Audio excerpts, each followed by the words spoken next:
Hello again, everyone. Welcome back to Best Darn Everything.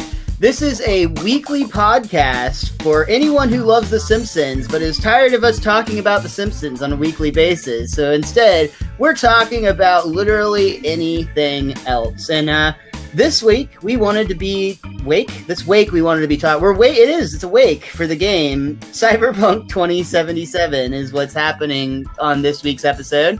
But before we get into that, let me introduce to you, of course, your co-host with the most, Richie the Whiz Kid. How you doing today, Rich? I think this will be an interesting conversation, honestly. I think it'll open up some other games involved with this as well. And I feel like we'll have a little bit difference of opinion on this to some degree, which is good for us because throughout Simpson recordings, we typically have kind of similar feelings on most of the episodes, so it'll be good. We both hate The Simpsons and just shit on it weekly for 4 years. So yeah, this will be exciting. So I guess I should. I don't get to prep for the throwing it back to you as much as I do on The Simpsons, but I'll throw it back to you, the man, the myth, the Mr. Refund. It is Miles. Since you said it already, we should talk about right off the bat. No matter how you feel about this game, I think that it is going to go down historically as one of like the biggest gaming failures in terms of launches ever, because within a few days, this game has already been both offered refunds and removed from the PlayStation Store, where you can no longer even purchase it if you wanted to digitally. Well, here's something I'll throw out there too. Do you remember a game from a few years ago called Fallout 76?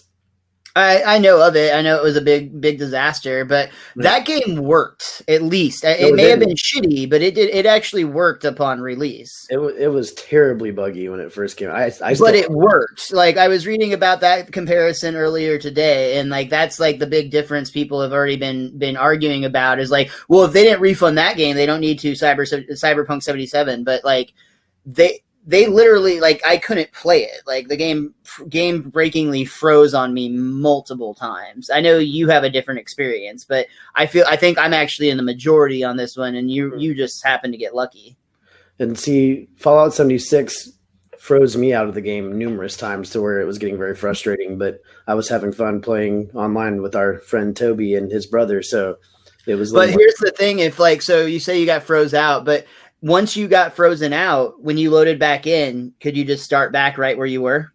No, it depends. There was times where I'd had a lot of like lootable stuff that I had gotten that I had lost because it went back to your last autosave, and most of the time it would freeze when you're in an area where there's like too much going on, too many enemies, too many things that are making it like run too hard, or I don't know how programming works, but it just too much on screen at once, and that would make the game crash. And when you load back in, you're well before you were in that area, so anything you got, it's gone. So the difference for that versus my experience would be same thing. You get to a point where it's completely frozen, and like you can tell something's supposed to be happening. In my experience, it was actually, in my case, very light spoilers, I'll say, for this. I literally could only spoil up till like the very beginning of the first chapter.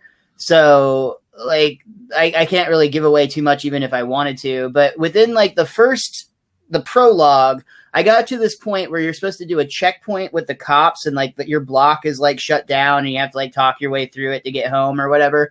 Oh, wow. And multiple times it would just get stuck. I would pull up there and the cop would come and start talking to me, and then nothing, and it would just freeze. And then if you like restarted the game, it would load the same scene, and you do it all the way over again. And like basically I had to go and find a previous save that was far enough back before the previous autosave that it wouldn't boot you from that point again. It was insanely frustrating.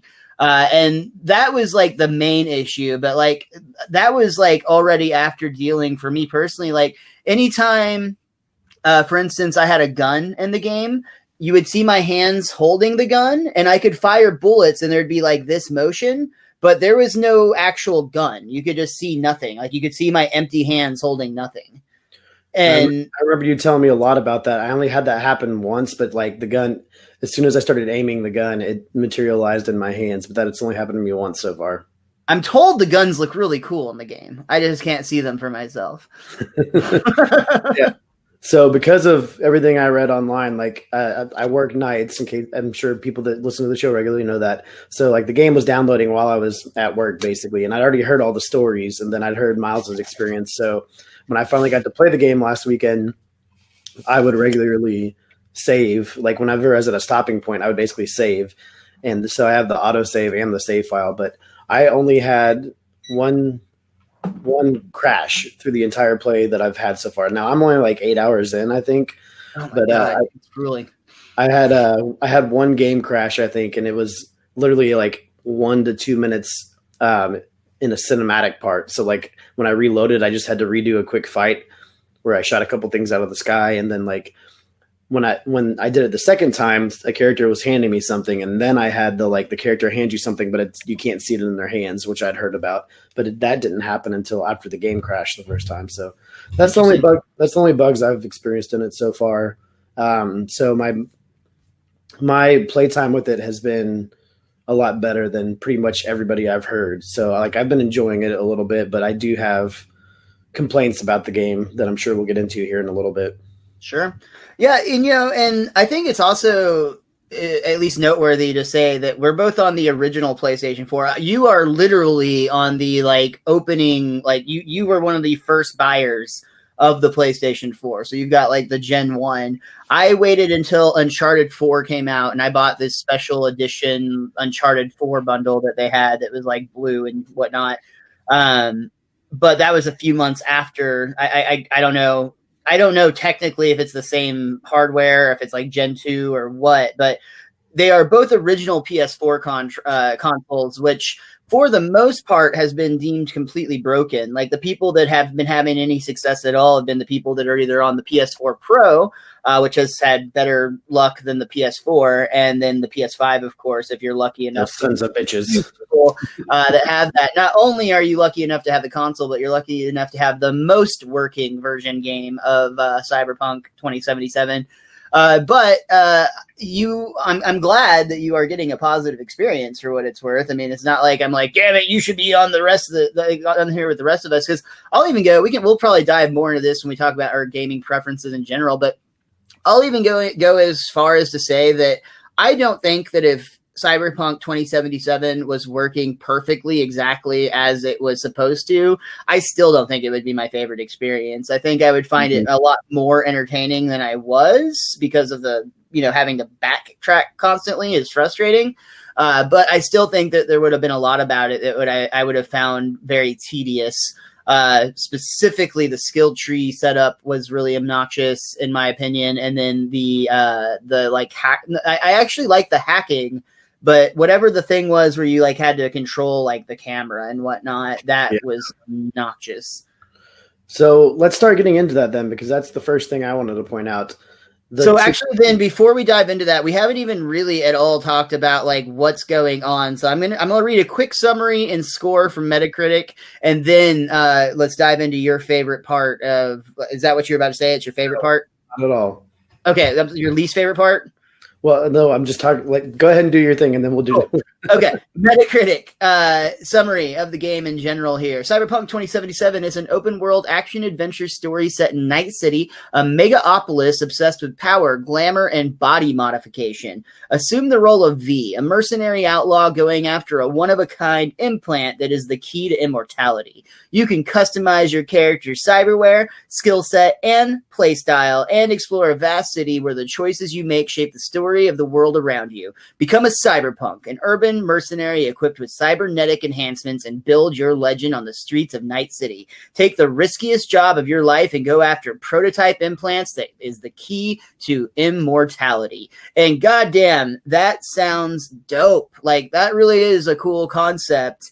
But unfortunately, sitting right above that, the Metascore, the combined overall score of this game, is a 55 with an even more brutal score. That's 55 out of 100 for what it's worth. With an even more brutal score over on the user side of things, because they have a 3.2 rating when you take out any of the press, essentially, and that's just actual people playing the game, reviewing the game. 3.2 out of 10. Correct. Yeah. And that's going to be a lot of angry people with the bugs and the massive load of patches, and that's understandable. And when you piss people off, they're going to speak out. So I think it's also noteworthy to mention that Cyberpunk 2077 was actually originally announced all the way back in May of 2012, with the first gameplay or the first game trailer releasing in January 2013. And it was officially confirmed that year at E3 that it would be coming out. It was announced originally that it would be coming out in August of 2019. Of course, we are now in December of 2020, a full year plus after the original release date. And here we are with a hot mess. And in my opinion, the best thing I've seen that sums up what's going on with Cyberpunk, the real problem is the Bort posting meme that I saw where it was the Rodney Dangerfield scene where he's like, "Oh, put it back in," but instead it was instead of a girl, it was a copy of 2077, and he's like, "Whoa, put it back in! It's not done yet." And I feel like that is exactly what happened. I don't know exactly what went wrong. I don't know why it takes 8 years to program a game. I don't know why, as a human species, we find that unreasonable. They are doing a lot. 8 years doesn't seem like that outrageous of an ask, in my opinion, if you're building an entire universe. I mean, God took 7 full days, and he's like a superhero or something. He's like Superman, I'm told. But regardless, I think the hype that builds over that time definitely hurts things, but it shouldn't be out yet. If they had just waited and released this game when it worked properly, I think that meta score that we just talked about, to your point, you have many less angry people. It probably gets a much more fair score. I think that if this game comes out with meeting expectations, or at least not breaking your system, I'm feeling like this game is going to hit somewhere between a 7 and a 9 easy. See, I was going to say about a 7.5, maybe an 8. I think you've played a lot more of it than I have, to be fair. I think the hype for this game is ultimately its downfall because there's just too many expectations.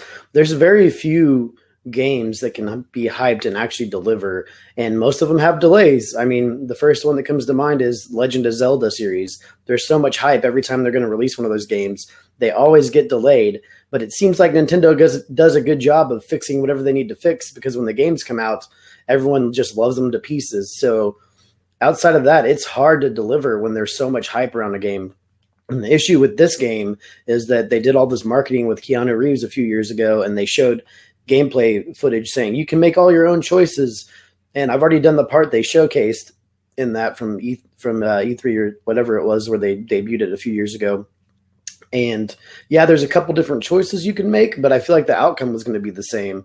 And that's kind of what my frustration is with this game up to this point, is that like I'm enjoying the story better than people said that it would be. Like, I'm enjoying the story. The characters are okay. If they're not like a main central character, they all look the same to me, which I think is another complaint I have, where like the background characters all look like almost like they're fans in an MLB The Show game in the stands. I was going to say like an old sports game. Like, yeah. It's like you see like the same, like, you know, cut and paste patches of people over and over again. Yeah. Yeah. And like I said, I'm like 7 or 8 hours in. I just met the character that Keanu Reeves plays, spoiler alert, but I've been going a little slower than I'm sure most people have. But my issue with the game is that I feel like everything up to this point has been a tutorial, and that everything I've done, I've had to do it the way they wanted me to do it. And that's not how they marketed the game. They marketed the game where you get to make your own choices and handle things the way you want to.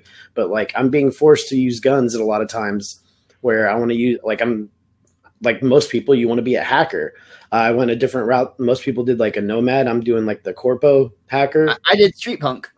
There you go. So we have, but were you going like the stealthy hacking route as well? I wanted, so whenever I first started, and that was one of the things I was going to get into, is I really found the skill tree to be like just too much. Like, there's five main skills, and then each of those 5 skills had 2 what I would consider major skill tree progressions. Yeah. And like how I wanted to play, I would have said I originally wanted to go through stealthy, But then when I learned that there was going to be like a hacking element to the game, I was like, oh, that's cool. And for what it's worth, I never played any of the Watch Dogs series. I had always heard that like that was a game about hacking, and I thought the concept was cool. But I think you actually told me it was less fun than you expected it to be, and I just never gave it a try. But just from the first one from many years ago, I heard the second one was incredible, but I never played it.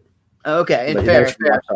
But for whatever reason, I was gonna try doing the hacking thing, but then immediately I was like, man, when I picked my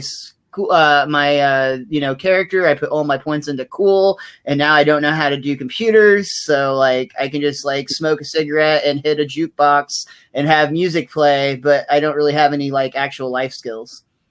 Yeah, but see, that's the other thing is like I've heard people say that once you get later on into the game, doing all the hacking stuff is actually a lot of fun. I feel like in battles, I can already do a lot of the hacking stuff, but like it's just not that much of a payoff to me when it happens. Like I don't know. I feel like it should be more engaging and more fun, and like visually, I should see what I'm doing a little bit better. And I feel like it takes way too long to shoot and kill a guy on normal. Even I don't know. I might be too nitpicky there, but no, I think that's fair. I also think that like you had pointed out that it forces you at times to like play the way it wants you to play. And I mean, to some extent, whenever you're telling a story, I understand like inevitably you've got to get this person in contact with this person if you want to get these lines of dialogue out. So I get that they have to force your hand a little bit, but I also agree with you. Like even early on in the couple of missions I tried to do, my invisible guns had to come out because they wouldn't just let me sneak around and like try to knock people out. Which I wanted. That's how I wanted to go about it. Was going. I was even like excited about the idea that like during the tutorial, it's like if you can either kill somebody from behind using stealth, or you can knock them out, and there's ways to like hide the body. And I never once found a place to actually hide a body, nor did I find it like to matter if I did or not. I had one part where like there was a street gang that was hot on my tail, or like I'd done something to piss them off, and there was two of them not facing me, so I non-lethally took out the first one, and the second one was standing in front of a dumpster. So I did the one swift motion that they train you to do. But like again, like you said, it seems like in the main storyline quest, at least, you have to play it the way they want you to, and I hear rumors that like when you open up the game and start playing a lot more side quests, that it feels like you're playing two different characters, the one you wanted to create and the one they make you create. And I get that it's a big game, but like you promised all these things, and you promised to make this character a certain way and make it your choices. And so far, I just haven't felt that yet. But like I literally feel like I just got through the tutorial, 8 hours into the game. And that's never a fun thing. I mean, like no. A good tutorial level in a video game feels like just you're, starting to play the game, and it's slowly kind of like letting you have control more and more as you go along. But even when it's done well, it's never like a highlight. You're never like, oh my God, I'm so glad I got to do that. It should just accomplish the goal of teaching you what you need to know. But I mean, I think part of that comes into the other aspect of the game that I think I would have found annoying, even if it worked perfectly. And that in some ways there's like too much option, but on the other side of that coin, it doesn't actually, it doesn't matter. Like even in the little bit of dialogue that I experienced with NPCs, which also super frustrating that like most of the time when you walk up to an NPC, you can see what their response is going to be before you ever interact with them. Like it's like written out above their head. Maybe they patched that out, but like at least when I was playing early on, every time you'd walk up to somebody, you'd like see written out what they plan to say to you. So it's like, so there's literally no point in talking to anybody. And then on the rare occasion where you actually do get a choice, it would like, okay, I said the thing I wanted to say, but you have to keep going until you say like the key thing that makes the scene progress. So like, it's like, okay, I said the top option, but you have to hit B before it'll let you move on.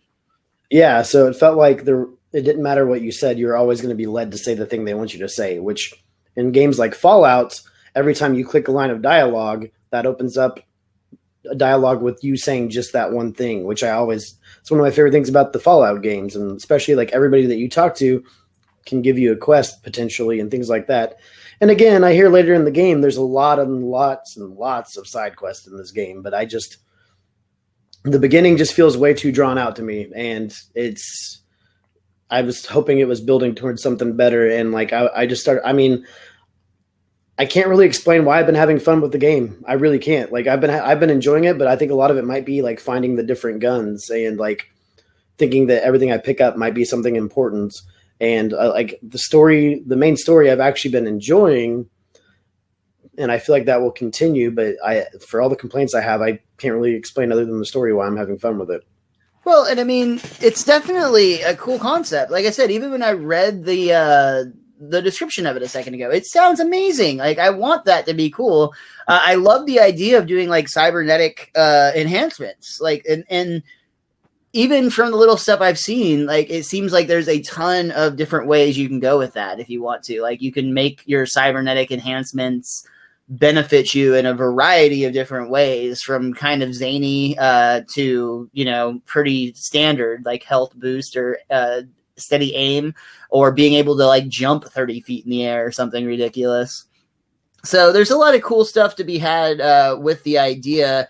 But I think, again, a lot of it all to me at the end of the day just always comes back to it's a great idea that wasn't finished. And it sucks that it's 8 years after the fact that you announced it. But if it's 8 years later and you haven't finished it, don't release it. Like, it's already been 8 years. What's another 2 years?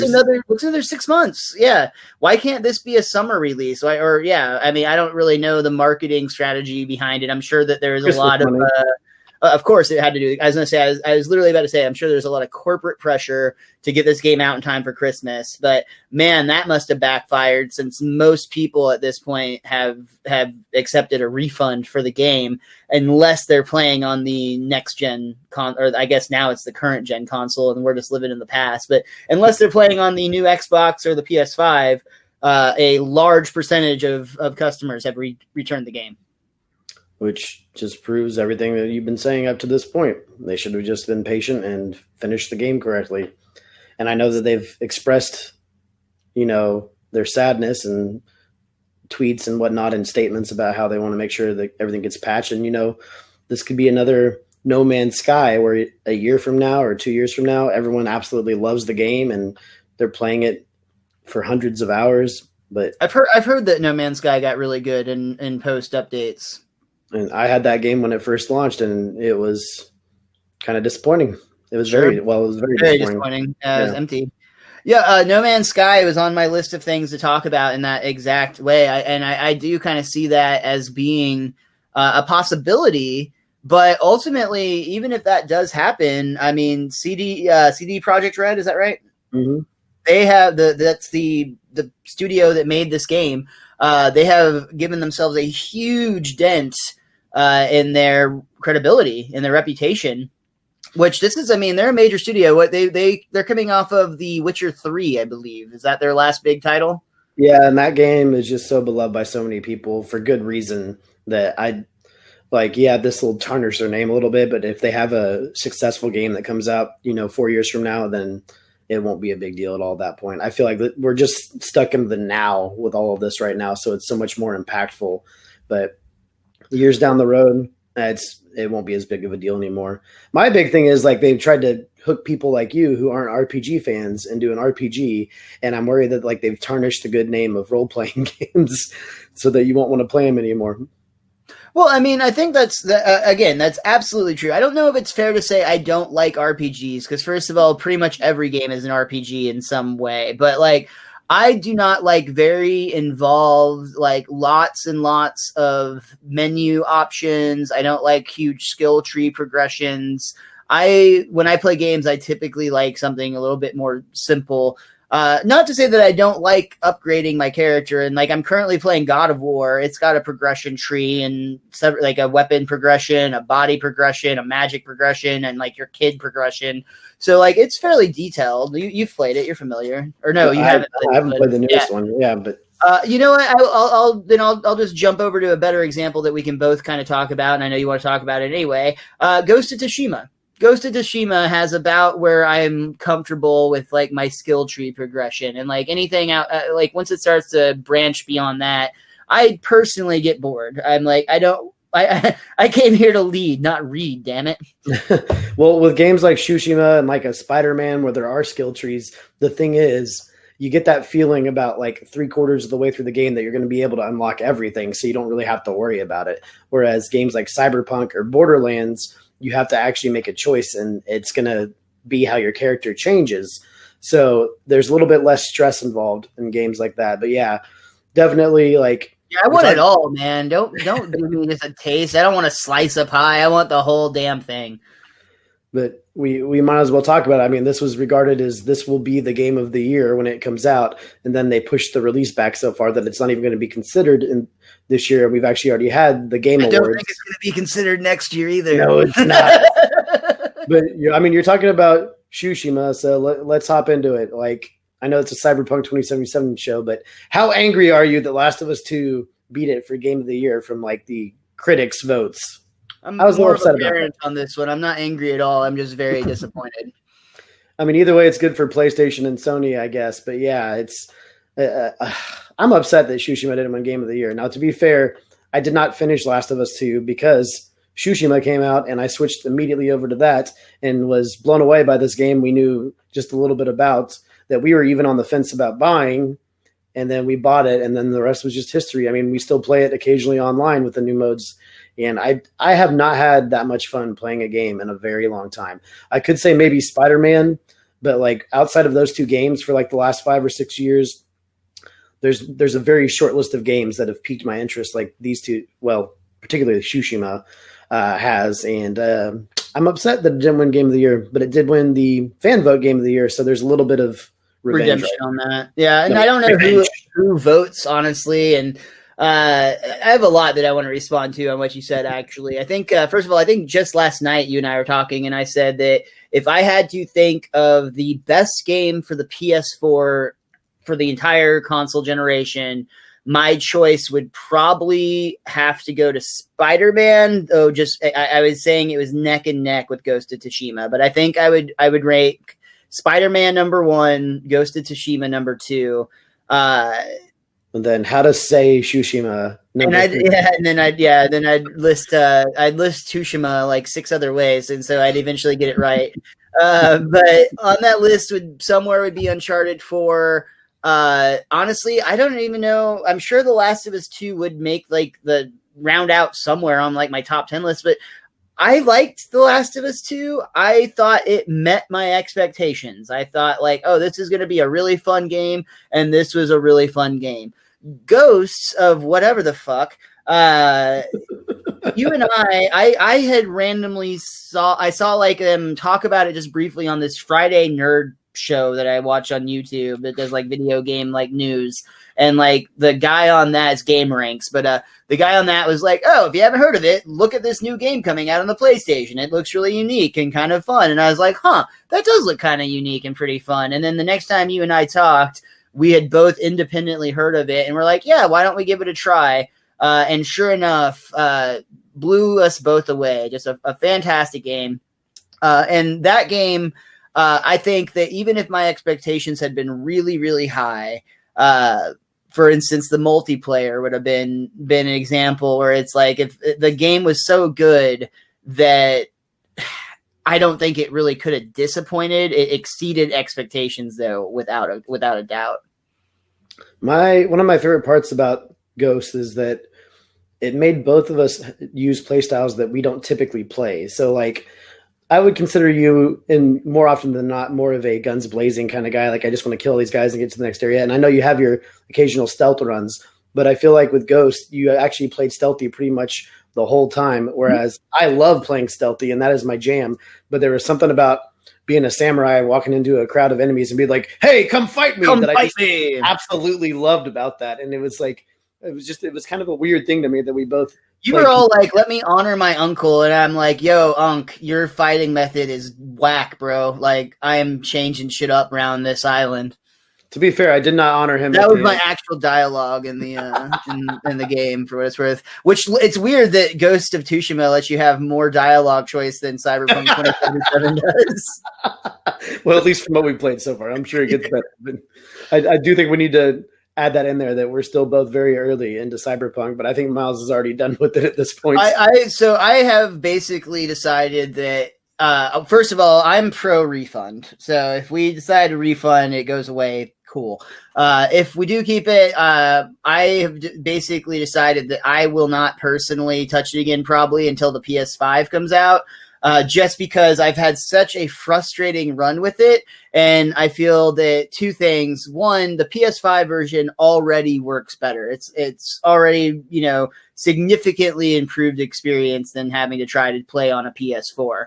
And then two, by the time I actually get around to locating and purchasing a PS5, there will probably have been significantly more updates to the game to try to fix some of these bugs. So I figure it's just more win-win, since they weren't smart enough to not release the game in a broken state. I will just try to be smart enough to wait till the game is, not out in a broken state. And it definitely helps that I've already kind of seen this game and already identified there's going to be a lot of this and I'm going to find tedious.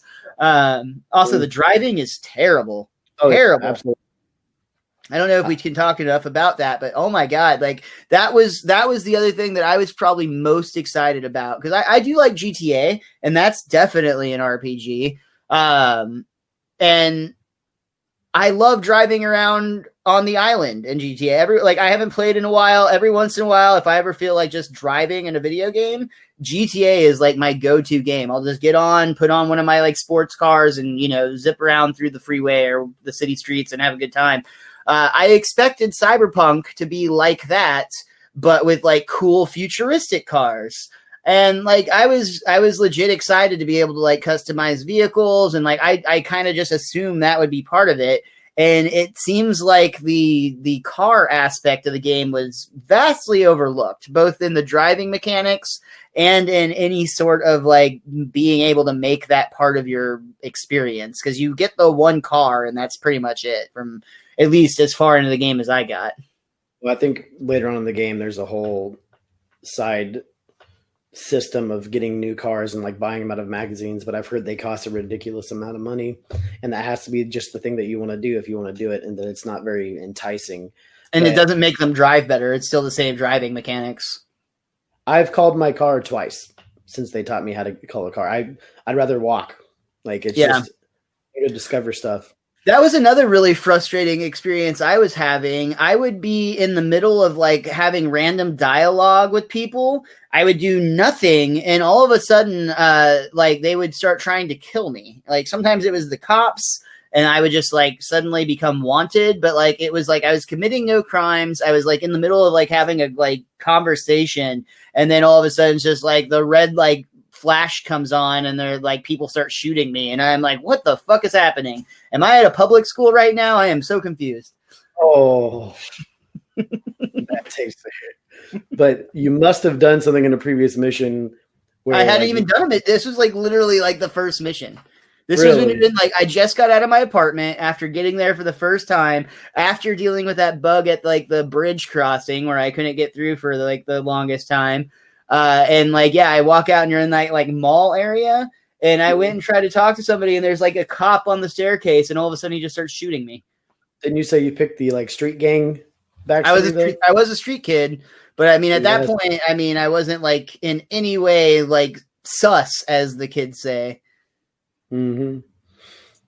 Well, I don't know how to sympathize with you on that one, since I did not have that difficulty in my playthrough so far. You non-broken bastard. It's first generation. From a gameplay standpoint, though, we agree the driving is not great. You'd rather walk. You've said you've experienced some bugs, and your biggest complaint is that you're not really having the sense of freedom that you were expecting, or that it was advertised to have.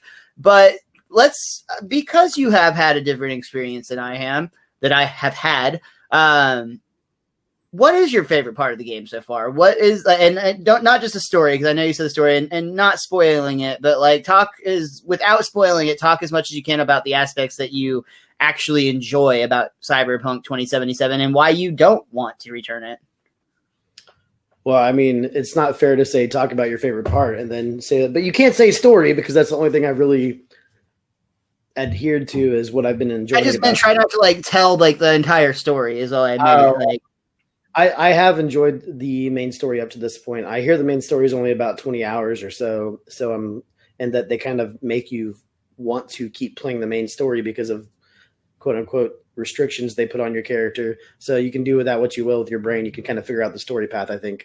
So you told me not to spoil it. I kind of did there, but I heard you get all the freedom to do all the side missions after that. And that's kind of the point I'm trying to get to. I want to see the point where like the side characters become so interesting that you want to start doing their stories. I did meet, a few side characters right before I got to the point I just got to in the game that I thought had interesting stories. And I've seen people talk about how they do have interesting stories. So like, I feel like I'm just kind of like pushing and grinding to get through that point so I can go explore these other character routes and see what happens with them and see if they can, help you get some cool cybernetic stuff going. But yeah, I've enjoyed the story, and the few times where it's actually let me hack in battle, even though I say like I feel like I don't have a lot of differences in how I hack in battle right now. It is kind of satisfying when you try to use the blind the enemy for a few seconds and then you see them actually like cover their heads. But like I said, if I'm behind cover when I'm using that, I wish there's a better like visual representation that it was happening, if that makes sense. But like, so you actually knew that it was successful? Yeah, like the first time I did it, I was like, oh, I kind of saw the quick flash, and I think he's holding his head in his hands. But like, if I start shooting him and he's not blind, I'm gonna get killed because my health's low already. Mm-hmm. But and there's just kind of that like, I hope I'm doing this right aspect to it, where like that's even after 8 hours of tutorial, if you're still asking yourself like, oh, I hope I'm doing this right. But well, and I don't understand. I had to look up videos on how the numbers and the hacking works, because there's a point where like I thought I was doing it right, but then I started failing with every button press, and I was like, what the hell am I doing wrong? So I had to watch a tutorial for that. That's something I would have liked the tutorial on a little bit more in depthly, is how that works. Agreed. And like the amount of gigs that you use in your cybernetics, and like they cost different things at different times. And I'm like, did I just skip over something too fast and I don't realize what I'm doing now? Because that's where don't give me a straight, narrow path to walk on the main story. I can do that on my own without you telling me what to do. Give me the tutorial on the stuff where like, I want to have fun with this part. So teach me. Yeah, I don't need to push up on the L stick to walk. Like, I figured that part out on my own. Mm-hmm. Yeah, I'm kind of with you there too. And I found the getting into the video, like you're fast forwarding and rewinding, like you're basically like living through people's memories is the idea. I found that really frustrating. I didn't feel like they explained it very well at all. I felt like the only one I actually did was the only one where I like was really in control, I should say. There's the one that you do as like a tutorial, and then the very first one where there's like a guy has a girl over. He's like some criminal dude that has some secret bullshit in his apartment, and you basically are spying on their interaction and looking for various bits of conversational clues and other stuff. And that took me a frustratingly long time. It was to the point where I'm like, I really want to quit playing this right now. I do not want to be doing this anymore, but like, I need to get done with this, step so that I get an autosave so that I don't have to come back and start over. Does that get any better? Did you also find that experience frustrating? Did I just have like the bad luck with the worst one, and then like as soon as you get done with that, it gets better afterwards?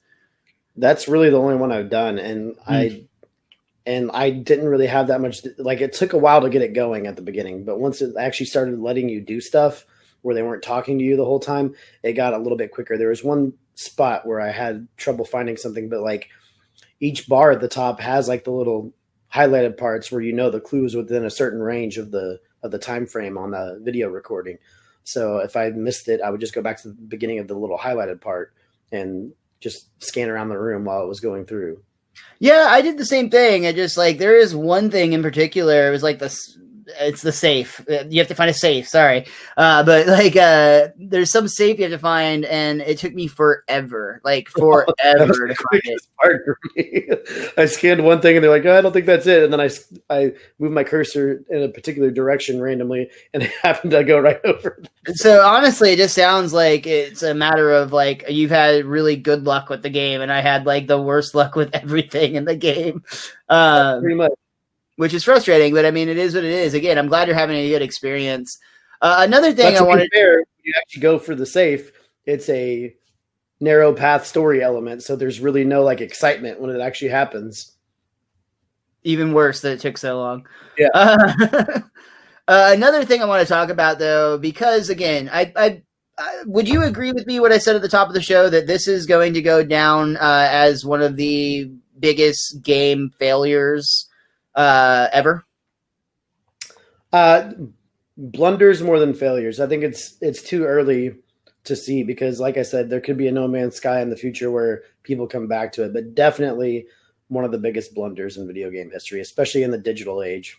See, but even like your No Man's Sky example there, even though it's a great game now, apparently, even like every list that ever gets made, it's always near the top of like the worst blunder. Like I would say that at this point, there is a very good chance that Cyberpunk 2077 is going to outrank No Man's Sky as a bigger blunder on a bigger blunder blip, I guess we'll say. A blipper. I'll tell you right now, like I will make this decree, but I can be proven wrong instantaneously, especially if you want to buy the game and play it with me. But after playing No Man's Sky when it first released, I'll never touch it again. Like it wasn't fun for me. Every planet you landed on was toxic, so you die within 10 minutes of being there. Like it was just so frustrating. And then I was trying to find other people just because I heard stories of people like running into other people, but you can only hear their microphone. You can never actually see them on the screen. Like, oh, weird. Too much. It's like you're in like different dimensions. Yeah. And I've heard now it's like, I don't know, you can have like up to 4 people on the same server so that you guys can all go exploring together. But I'm like, that takes all the discovery and fun out of it. And again, I've heard it's incredibly fun and amazing now, but my first experience was kind of how yours was with Cyberpunk, where it's just too soured in my mind. I don't want to do it again. I don't want to pay money for that again. That's why I'm making myself just not go back to Cyberpunk right now. Like I'm so early in the game that even if I had to completely start over at like I've played for probably 3 to maybe 4 hours, but I don't think I'm more than actually like an hour into the game, if that makes sense, just because of how much I had to keep going back and starting over. And also just, I mean, there was times where I was like lost because the map was loading around me and I couldn't see anything. Like I'm looking for a door that isn't actually fucking there because I can just see through, walls and stuff. But like, even if I could see where I needed to go, I couldn't see that there was a door in between me and it that I needed to open. So. And I haven't had any of those issues at all. It might've been because I switched internet like a month ago. So maybe it's just working. It's clearly your internet is what happened. Online components whatsoever. But I see. Honestly, dude, you're only like 30 minutes, maybe to an hour and a half behind where I'm at story wise right now. Like you're very, very close to where I'm at. I've just been trying to do all the side stuff I can as I was doing the main story, which a lot of that's blocked off at the beginning. So I was asking you if you consider this to be a big blunder, only due to the fact that I wanted to talk about other big blunders. We've talked about No Man's Sky. We talked about Fallout 77. Are there any other? What's that? 76? Yep. Okay. Excuse me. Sorry. We're doing Cyberpunk 2077 and comparing it to Fallout 76. That's not confusing at all. Maybe they're direct sequels. Maybe that's why they both suck. But no, I do want to know, can you think of any other major gaming blunders since you didn't want to call them failures? I can safely say at this point, being a huge Mass Effect 2 fan and relatively okay with Mass Effect 3, except outside of the ending, that Mass Effect Andromeda, bought that the day it came out, played it for about 3 or 4 hours and haven't played it again since. I consider that to be a blunder on a franchise that was highly touted and everyone was super excited about it. And now they just announced at the Game Awards, they did the sneak peek trailer where you see that they're bringing Mass Effect back, and it looks like it's going to be like with the old characters possibly. So yeah, Mass Does Effect. that have you excited, or is the Mass Effect Andromeda so bad that it's like soured your expectations for the next one?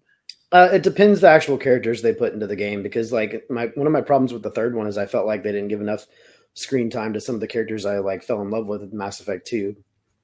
And some of the new characters were fun, but some of them weren't, and it was just like Mass Effect 2 just caught me off guard because I played it years and years after it had released when they finally ported it to PlayStation, and they just completely caught me off guard. And that seems to be a trend with a lot of these games, that I play them after they've already been out for a while and they catch me off guard, with the exception of Tsushima, because we got that when it came out. But I would say Mass Effect Andromeda, and I'd never played Anthem, but I heard Anthem was a pretty big... I heard Anthem was a big old failure too. I also never played that one either. I'm trying to think of other games, and I'm struggling, but there is one other big gaming blunder that does pop in mind in general, and it's just the entire Wii U.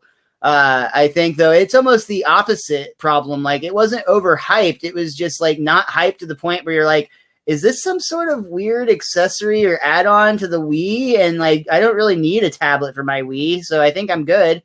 And then when you see the price tag, you're even more blown away because, it's priced like a new console, which is crazy.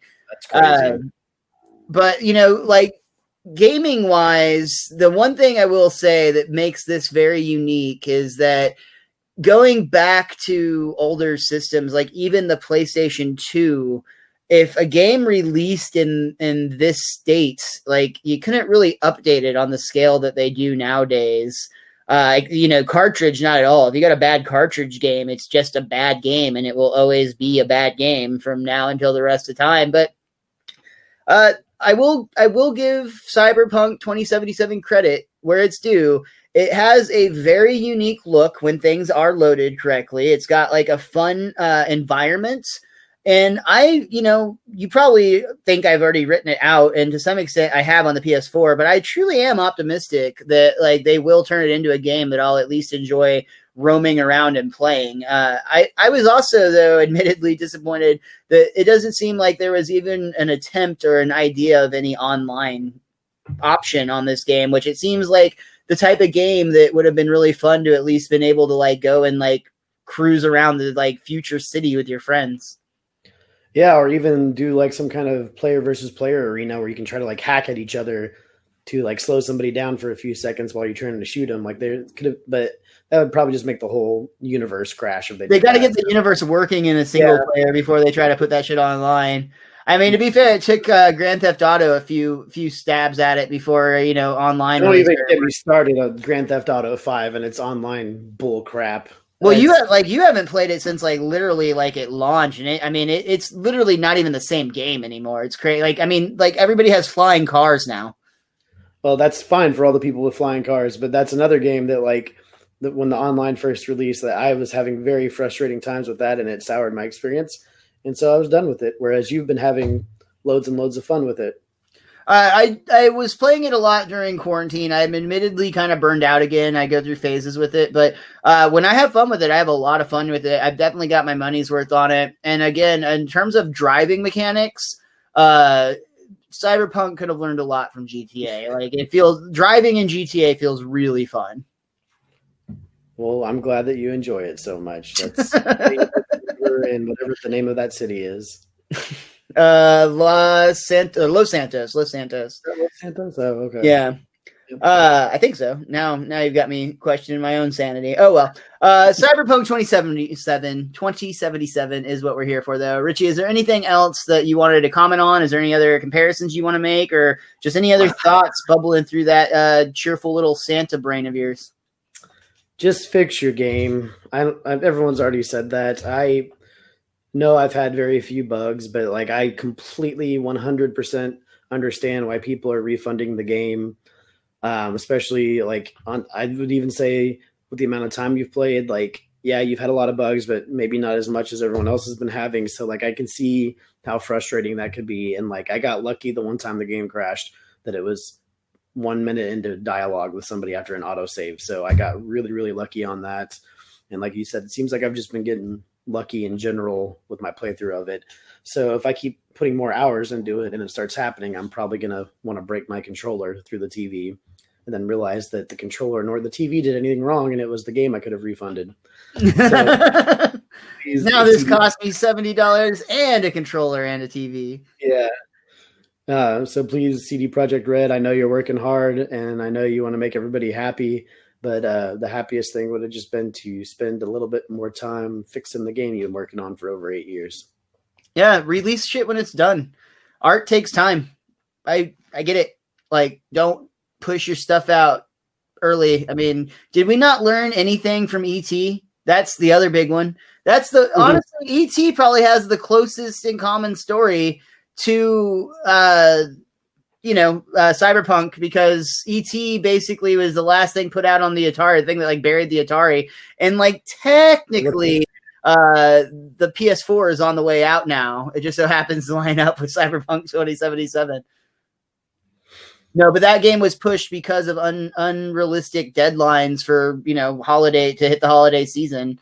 And it was a disaster that couldn't be updated via the internet. So I'm with you. I hope that it gets fixed, and I hope that it becomes a good game that we can both enjoy. But I don't know. Time will tell, as you had already said. But I think that's going to do it for this best darn everything. But we appreciate you being here. We appreciate you hanging out. We appreciate you listening to this, and we appreciate you listening to our other, well, it's like the same show, but about The Simpsons. It's the all off week. I still haven't really figured out the numbering sequence myself, so I'm working that out live on air as we speak. But thank you for tuning in regardless, and thank you for following Richie the Whiz Kid at @thewiz_kid23. I am at Mr. Most Days Off everywhere. You can follow our show at Best Darn Diddly. That's DIDDLY. I said butt. Did I say butt? Earlier. Oh, I guess I just killed the conversation then. But yeah, thank you guys for tuning in. And I guess we'll be back with... What are we on now? Season 11, episode 2 next week? We'll be back again next week to review the second episode of season 11, and it is Brothers Little Helper. We'll have less crashes than Cyberpunk. And until next time, be cromulent to each other.